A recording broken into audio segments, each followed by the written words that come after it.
Hello there. What is going on, everyone? Today we're going to be talking about Star Wars Resistance Season 1 Finale No Escape Part 2. So if you haven't seen it already, beware of spoilers because we are going to be talking about this episode, and I am going to definitely dive into a lot of things specifically about the Colossus because the Colossus is really, really cool.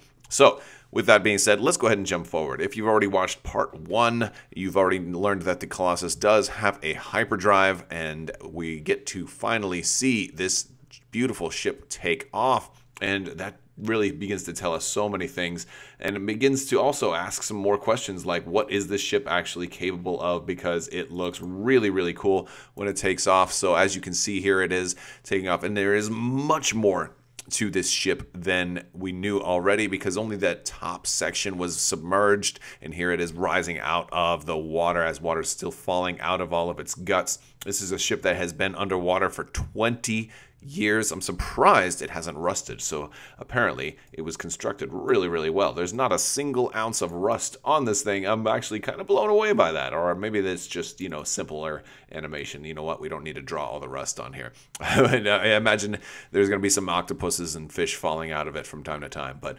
very, very cool looking. Looks a little bit like Mega Made to me. When I first saw it, I was thinking, boy, is this thing going to transform? I mean, first reactions, I was thinking also Pelta, or maybe a little bit like an Imperial Star Destroyer, although it's very, very narrow, so not exactly, but very, very big and about that size. This is almost Star Destroyer size. It's definitely big enough to be a base, but yeah, this is one of the larger ships we've seen, and it is flying upright instead, and so that's really cool because as we get more shots of it, we can see like it's got different boosters and engines kind of all over the place. This is a very, very cool looking design, and if it continues to be seen like in this upright configuration, it's going to be like one of the first ships we've seen that flies in such an awkward way. Although they do give us some other shots of this ship in this show that make me think that it might be able to fly in other configurations, but honestly, it's just really pretty. Here we see a top-down configuration in this episode, and had a lot of really great fighting and sky battles in this episode, and it just definitely is like one of the episodes that's how I wanted this show to be all along. Looks really cool, and here we can see how this is like the section of the Colossus that you've seen throughout the entire show, and it shows you just how much more of the to this ship there is than what we've already seen. Now, at the top, we do know that that's where Captain Doza's office is and where like the shield generators are and everything. So it looks like it definitely may continue to fly this way. But we also get some other shots of dogfighting going on from a side that show kind of how it might look if it was flying sideways, and it does also have engines to propel it that way also. So it looks like it could fly both sideways and upright. So I think we'll probably see it fly sideways at some point, because it definitely has the equipment and the facilities to be able to fly that way. Very, very cool. As far as size goes, this is the entire base that we've seen already, and that's just a small percentage of it. So I think this thing is going to be definitely larger than an Imperial Star Destroyer, probably on par with a First Order Star Destroyer as far as size, because we do see it do some battle with a First Order Star Destroyer a little bit later on, but they're so far away we don't actually get a one-to-one comparison. So we're really kind of left having to equate other things that we can see, like ships, as they compare to it. But I'm sure it will turn up on Wikipedia and other things pretty soon with its exact specifications. But it looks to be very, very large.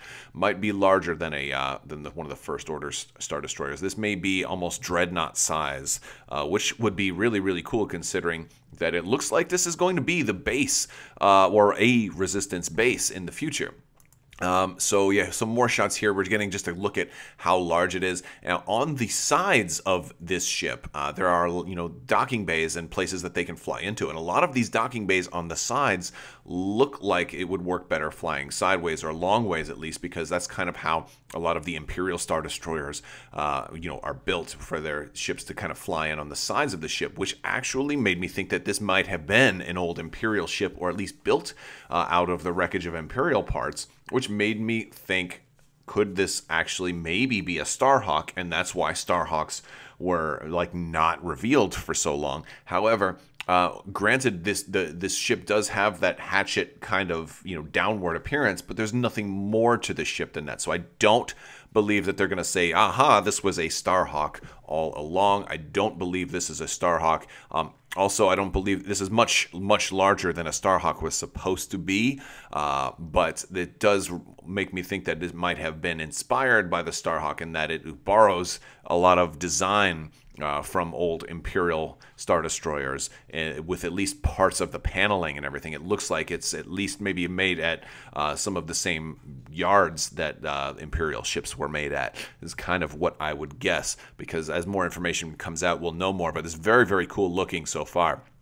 And I really like the design. A lot of this initially made me think of a Pelta, and how the back was a little, or like the top is a little bit wider. Like, and if you stood a Pelta like on its nose, it might look a little bit like this. And so actually that made me wonder if it would transform, if like these arms on the side would kind of collapse or fold inwards, but that doesn't seem to be what happens. And here we can see the First Order Star Destroyer is showing up and taking some shots at it. And now, granted, they show it from multiple different angles, and from some angles this looks bigger than the First Order Star Destroyer, and then from other angles the First Order Star Destroyer looks bigger. So it's all about perspective in these cases.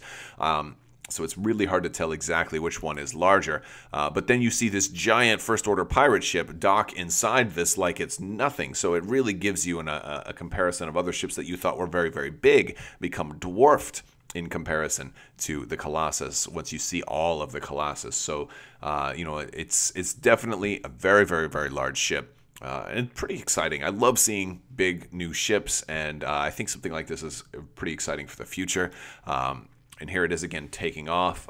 This was one of the shots that made me think Mega Maid as it was taking off, because it almost looks like the chest piece of some kind of Voltron, or some kind of human, like it's going to take shape, like another ship's going to form the head, or something like that. But yeah, it looks kind of cool right here. I like this shot as well. And here's another one where you could see if it was going to fly sideways. This is kind of how it might look like flying at you. Kind of cool. We do see engines on the back of the bottom here as it's getting ready to take off into hyperspace. It even seems reasonable that engines like this could be, angled sideways again to propel it in a different direction. And here it is again as it's getting ready to jump to hyperspace. Very, very nice looking ship. I'm a big fan. And again, this could, we're just getting so many great angles of this ship. The top that we knew as the Colossus could end up being the back of this ship as it flies. But and here you also get a good look at those sides, how those can be docking bays as well.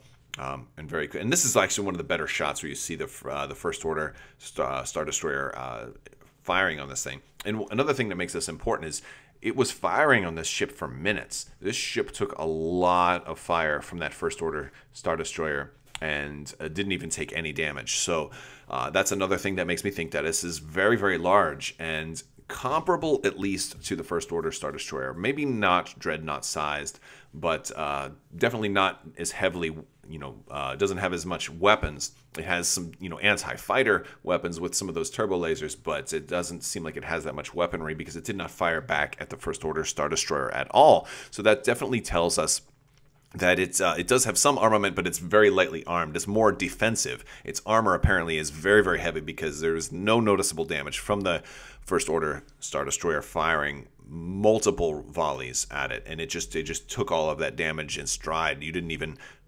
see the ship shaking or buckling or anything. And then it does go into hyperspace, and this is kind of one of the places that the episode leaves us kind of wondering where they're going. We don't actually know where they're going. They kind of tell us that they made a mistake when they were entering the hyperspace coordinates. So that's the way season 1 ends. And this was really cool because they could emerge anywhere and maybe start a whole new chapter. They may not even have anything to do with the rest of the Resistance and the movies when it comes to season 2. However, I would guess that they are going to come out somewhere and begin fighting and recruiting more people and building up maybe a new force that will lead us into episode 9. And I think it's going to be pretty cool. So I think by the time we see our episode 9 trailer, it'll be also a good time for them to kind of give us a hint as to where this is going. And they'll be able to make this a big draw for season 2.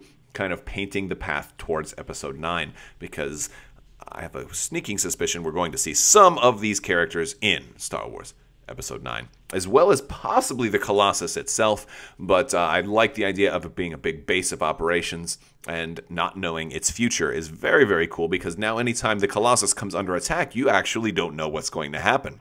And so there is actually going to be a sense of suspense. Very excited about that. Very, very happy to see this beautiful ship in the future. So, all right, guys, that's all I've got for you today. If you like this video, go ahead and give it a thumbs up. Let me know what you think down in the comments below. Don't forget to check out Crabbok.com, and you can hop in my Discord as well. I want to thank you all so much for watching, and as always, have a great day.